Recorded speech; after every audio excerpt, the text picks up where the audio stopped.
Friends, అందరూ ఎలా ఉన్నారు? బాగున్నారా? నేను బాగున్నాను ఫ్రెండ్స్. ఇవాళైతే పుదీనా పచ్చడి చేస్తున్నాను. సో పుదీనా పచ్చడికి అయితే నేను పోపు వేయించేసుకుంటున్నాను. ఆవాలు, జీలకర్ర, ఎండుమిరపకాయలు, అలాగే మినప్పప్పు, శనగపప్పు, నువ్వులు, ధనియాలు, మెంతులు ఇవైతే కంపల్సరీ వేయాల్సిందేనండి.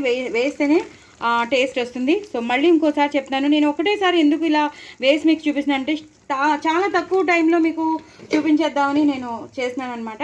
సో అందుకని నేను మీకు చూపిస్తున్నాను. సో మీకు బాగానే ఐడియా ఉండే ఉంటుంది. వేయించేసుకోవాలండి. కొంచెం ఆవాలు బాగానే పడతాయి, అలాగే ధనియాలు కూడా బాగానే పడతాయి, నువ్వులు కూడా ఎక్కువ పడతాయి. ఎండుమిరపకాయలతోనే చేస్తాం కాబట్టి, ఎక్కువ ఎండుమిరపకాయలు వేసి చేస్తాం కాబట్టి, తక్కువ పచ్చిమిరపకాయలు వేస్తాం కాబట్టి, సో ఎండుమిరపకాయలు కూడా ఎక్కువ వేసుకోండి. ఇలా అన్నీ వేయించేసుకోవాలండి. మంచి వాసన వస్తుంది. ఇప్పుడు పసుపు వేసేసుకోండి. అలాగే ఇంగువ పోపు లేనిదే అస్సలు బాగోదు. సో నేను ఎక్కువ ఇంగువ వేస్తానని మీకు తెలుసు కదా పచ్చళ్ళల్లో. సో ఇవి కూడా వేసేసుకోండి. ఇవి బాగా వేగాలండి. ఇవి వేగాకనే మనం పచ్చిమిరపకాయలు అనేవి వేయాలి. సో ఇవి వేగాక మీకు మళ్ళీ చూపిస్తాను. చూసారు కదండి, బాగా వేగిపోయాయి. సో ఇప్పుడు నేను పచ్చిమిరపకాయలు వేసేస్తాను.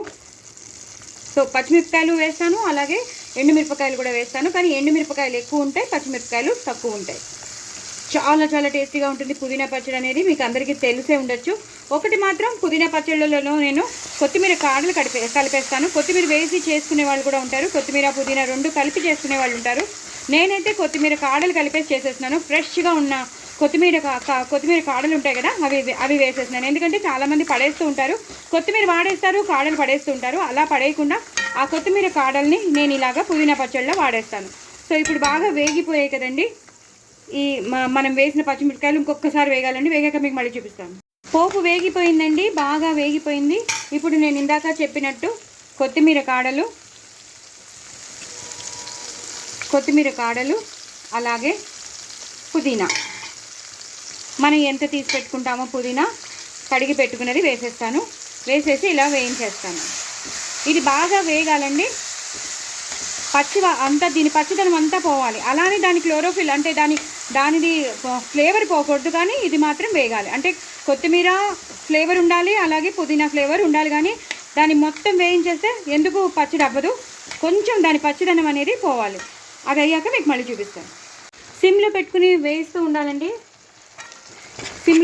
వేయిస్తూ ఉండాలి. ఈ టైంలోనే మనం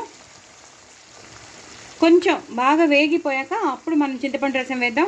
అప్పటి లోపల ఉప్పు వేసేద్దామండి. ఈ పచ్చడికి తగినంత ఉప్పు వేస్తున్నాను. అలాగే కొంచెం కారం, మనం ఎండుమిరపకాయలు ఎలాగో వేసుకున్నాం కాబట్టి కొంచెం కారం వేసేసి పూర్తిగా ఇలాగా కలిపేసుకోవాలి. ఇంకొంచెం ఉండాలండి. ఇంకొంచెం వేగాక అప్పుడు మనం చింతపండు రసం వేసేసి మిక్సీ పట్టేద్దాం. సో ఇంకొక 2 నిమిషాల తర్వాత మీకు మళ్ళీ చూపిస్తాను. చూసారు కదండి, బాగా వేగిపోయి ఇంకా వేపకూడదు, ఎందుకంటే దాని వాసన ఫ్లేవర్ అంతా పోతుంది. సో ఎంత వేపాలో అంతే వేపాలి. ఇప్పుడు నేను చింతపండు రసం వేసేసుకుంటున్నాను. ఇందాక ఉప్పు వేసుకున్నాను అన్నాను కదా, కొంచెం వేసేసాను ఉప్పు కూడా, ఎందుకైనా మంచిదని. సో ఇదొక్కసారి ఇలా వేసేసి నేను బెల్లం వేస్తానండి. 1 మినిట్. చూసారు కదండి, ఇప్పుడు నేను బెల్లం వేసేస్తాను. బెల్లం వేయాలండి పుదీనా పచ్చడికి. బెల్లం ఇష్టం లేని వాళ్ళు పౌడర్డ్ బెల్లం వేస్తాను. బెల్లం ముక్క వేసుకోవచ్చు. బెల్లమే ఇష్టం లేని వాళ్ళు కొంచెం పంచదార వేయాలి. కంపల్సరీ పంచదార మాత్రం, ఏదో తీపి మాత్రం వేయాలి. నేను బెల్లం వేసేసాను. సో బాగా గట్టిగా దగ్గర అయిపోయిందండి. ఇప్పుడు దీన్ని నేను బంద్ చేసేస్తాను. ఇది స్మూత్ పేస్ట్ అవ్వాలని రూల్ లేదండి. ఇది కచ్చాపిచ్చాగానే ఉంటుంది. ఎందుకంటే మనం వేసిన ఆకుని బట్టి, మనం వేసిన పోపుని బట్టి ఇది కచ్చాపిచ్చాగానే ఒకటేసారి గ్రైండ్ చేసేసుకోవచ్చు. సో నేనైతే బెల్లం వేసాను, మీరు కూడా బెల్లం వేసుకుని చేసేసుకోండి. సో గ్రైండ్ చేసేసాక మీకు పుదీనా పచ్చడి ఎలా తయారైందో చూపిస్తాను. ఇంకా ఎలాంటి వెల్లుల్లిపాయలు అలాంటివి ఏం వేయట్లేదు. మీరు కావాలంటే వేసుకోండి. యాక్చువల్లీ వేయనైతే అవసరమే లేదు, వేయరు కూడా. సో అయిపోయిందండి. దీన్ని చల్లారి పెట్టాక మిక్సీ చేశాక మీకు చూపిస్తాను. సో చూసారు కదండి, పుదీనా పచ్చడి ఇలా అయింది. ఎంత బాగుందో. పచ్చిమిరపకాయలు వేసాను, నేను డెకరేషన్ కోసం పచ్చిమిరపకాయలు వేసాను, ఇంకా కొత్తిమీర అలాంటివి ఏం వేయకుండా.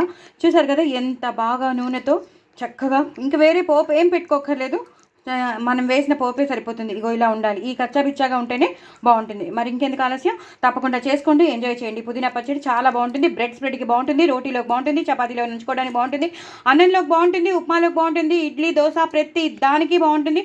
చాలా మంచిది, డైజెషన్కి మంచిది. ప్లస్ ఇంకా చెప్పలేము, టేస్ట్ అయితే అదిరిపోతుంది. డైజెషన్కే కాదు, అన్నిటికీ మంచిది. సో చాలా చాలా మనం తీసుకోవాల్సిన పచ్చడి ఏమైనా ఉంది అంటే పుదీనా పచ్చడి చాలా టేస్టీగా ఉంటుంది, చాలా హెల్దీ పచ్చడి కూడా. మరి ఇంకెందుకు ఆలస్యం, తప్పకుండా చేసుకోండి. చక్కగా ఇలా పచ్చిమిరపకాయలు డెకరేట్ చేసుకోండి, లేదా పచ్చిమిరపకాయ కొరుక్కునైనా తినండి, నో ప్రాబ్లం.